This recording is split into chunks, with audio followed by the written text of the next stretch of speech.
Pense por um momento. E se eu te dissesse que um demônio se infiltrou entre os apóstolos de Jesus, que enquanto o Filho de Deus curava, pregava e anunciava o reino dos céus, havia entre ele e os seus um agente das trevas, observando tudo de perto? Sim, entre os escolhidos. Não era uma sombra ao longe. Era alguém que falava, sorria e até orava. Neste vídeo você vai entender quem era esse demônio, como ele agia, e por que isso também pode estar acontecendo na sua vida agora, sem que você perceba. Jesus escolheu 12 homens comuns, pescadores, cobradores de impostos, homens rudes, simples, mas que seriam testemunhas da glória de Deus na terra. Imagine um momento. Jesus passando noites inteiras em oração, discernindo quem ele levaria consigo. A escolha dos apóstolos não foi aleatória. Cada nome tinha um propósito, cada homem, um papel. Mas, por que entre esses 12 havia um que o trairia? A resposta não está apenas na traição de Judas. Vai mais fundo. O próprio Jesus disse: "Não vos escolhi eu em número de 12, contudo, um de vós é um diabo." Ele não disse será um traidor. Ele disse é um diabo. O que isso significa? Judas Iscariotes não foi uma surpresa para Jesus. Desde o início, ele sabia quem ele era, mas ao invés de evitá-lo, o chamou, permitindo que ele andasse com ele, aprendesse, visse milagres. Porque a missão de Jesus também envolvia expor o mal, não apenas combatê-lo, mas rebelá-lo. Judas era o tipo de pessoa que fala de amor, mas tem o coração endurecido, que anda com os santos, mas traz consigo um pacto não declarado com as trevas. E é aqui que muitos se enganam. O demônio que caminhou entre os apóstolos não tinha chifres, não soltava fumaça, não urrava nas sombras, ele se disfarçava de discípulo. Quantas vezes isso acontece também hoje? Pessoas que aparentam fé, mas por dentro são movidas por interesses sombrios. Judas era o responsável pelo dinheiro do grupo, e como João registrou, ele já roubava da bolsa. O espírito demoníaco não entrou em Judas na ceia, ele já o possuía há muito tempo. Na última ceia, a escritura afirma algo perturbador. Satanás entrou em Judas. Isso nos mostra um processo. Judas foi se tornando uma porta. A cobiça, o orgulho, a frustração por Jesus não ser uma saia política o que ele esperava. Tudo isso foi abrindo brechas, até que Satanás entrou. Mas preste atenção, ele entrou em um dos apóstolos. Não num fariseu, não num pecador notório, mas em alguém que viveu ao lado de Cristo. Imagine isso, Jesus lavando os pés de um homem que já estava possuído. Que cena terrível e ao mesmo tempo reveladora. Mostra até onde vai o amor de Deus e até onde pode chegar a maldade humana. Esse demônio que Jesus mencionou não era apenas Judas, mas o espírito que o dominava, um espírito de engano, traição e ganância. O mesmo espírito que opera até hoje dentro de pessoas que conhecem a verdade, mas decidem se vender por 30 moedas. Judas representa mais do que um homem. Ele representa a capacidade do mal de se disfarçar até nos lugares mais sagrados. Ele beijou Jesus, e aquele beijo era veneno, uma marca profética do anticristo. Alguém que se aproxima, finge amor, mas carrega a morte. E o mais chocante é que nenhum dos outros apóstolos suspeitava dele. Nem Pedro, nem João. Judas enganava todos, menos Jesus. Isso revela algo profundo. O mal mais perigoso é aquele que sabe se disfarçar de bem. Quantas vezes você já esteve cercado por amigos e depois foi traído por um deles? Quantas vezes confiou em alguém que parecia estar ao seu lado, mas no fundo agia contra você? Judas representa todos esses rostos. Mas também é um alerta. Você está atento às portas que abrem seu coração? Às vezes, o demônio não está do lado de fora, gritando, mas do lado de dentro, sussurrando. E lembre-se, nem mesmo a presença física de Jesus impediu Judas de ceder às trevas.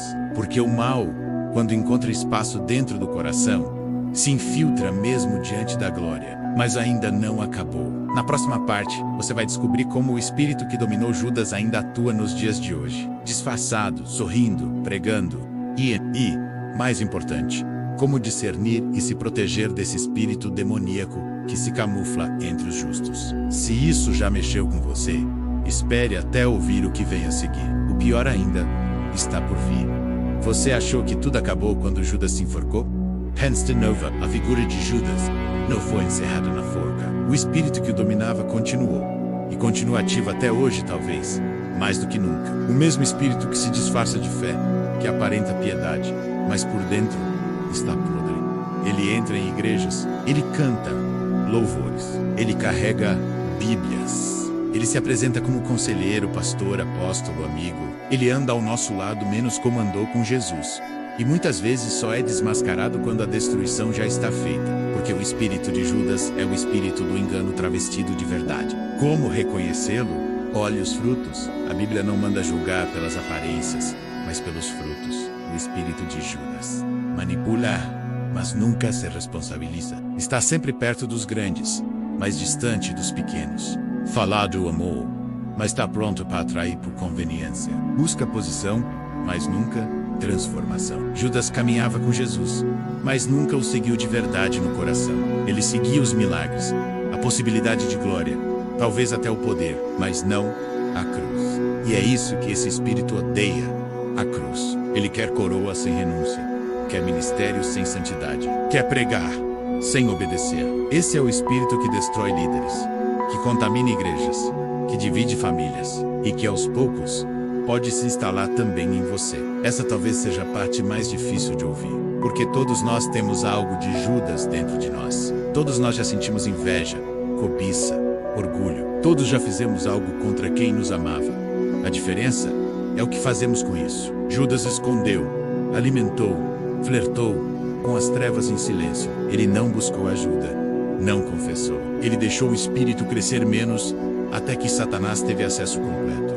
Mas Pedro também errou. Negou Jesus 3 vezes. A diferença foi que Pedro chorou amargamente, arrependeu-se, foi restaurado. O espírito demoníaco que se infiltrou nos apóstolos encontrou solo fértil em Judas, mas não conseguiu permanecer em Pedro. Por quê? Porque Pedro abriu espaço para o arrependimento, enquanto Judas abriu espaço para o desespero. E você, está alimentando qual deles? Lembra que no início dissemos que a última revelação seria a mais poderosa? Aqui está ela. O demônio que caminhou entre os apóstolos não foi expulso. Ele continua caminhando entre os justos, mas agora ele é mais sutil. Ele se manifesta em decisões pequenas, em acordos silenciosos, em feridas que não são tratadas. Ele atua onde há brechas não confessadas. E mais, ele ama a religiosidade, mas odeia a transformação. Ama palcos, mas foge do quarto secreto de oração. Ama a aparência da santidade, mas rejeita o confronto da verdade. Hoje, muitos o recebem com abraços e sorrisos, e poucos percebem, até que seja tarde demais. Essa é a revelação mais dura. O espírito que levou Judas a trair Jesus pode estar te rondando, ou já pode estar dentro, disfarçado de boas intenções. Mas há uma saída, sempre há. A primeira chave é vigiar o coração, reconhecer suas fraquezas. Parada ora como Davi, sonda-me, ó Deus, e conhece o meu coração. A segunda chave é viver em arrependimento constante. Não basta chorar, é preciso mudar. Cortar as raízes do orgulho, da ambição descontrolada, da vaidade e, por fim, andar perto de Jesus. Não é garantia de salvação. Judas estava aos pés do Mestre, mas nunca entregou de fato o seu coração. É hora de decidir. Você vai seguir como Judas ou como Pedro. O espírito de Judas continua procurando por morada, que ele não encontre lugar em você.